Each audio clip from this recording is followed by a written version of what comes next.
और पूछने लगे कि गुरुदेव, इन भयानक नरकों से बचने का कोई उपाय है क्या? इन नरकों में हमें न जाना पड़े। सुखदेव जी कहने लगे परीक्षित कि हाँ है, उपाय है। और उपाय यह है कि हम पापों से बचें। और पाप यदि हो जाएं तो उनका प्रायश्चित कर लें।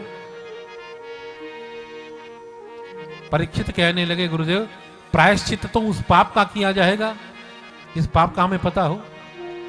हमारे शरीर से तो अनजाने में न जाने कितने पाप होते रहते हैं।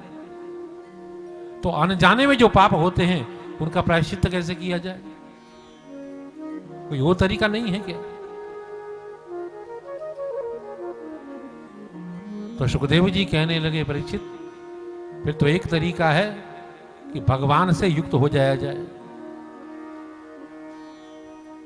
परीक्षित कहने लगे, भगवान से युक्त होना तो बड़ा कठिन है। आने वाले समय में घोर कलयुग में कैसे ये जीव भगवान से युक्त होगा? इससे भी कोई सरल तरीका हो? तो सुखदेव जी कहने लगे परीक्षित, फिर एक बहुत सरल तरीका है, और वो है भगवान का नाम लेना।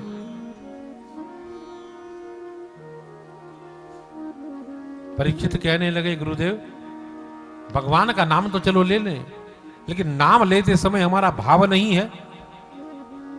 सुखदेव जी कहने लगे, कोई बात नहीं, हमारा भाव हो या ना हो, हमारा ध्यान कहीं और हो, परंतु वाणी से भगवान का नाम यदि निकल रहा है तो नाम कल्याण ही करेगा।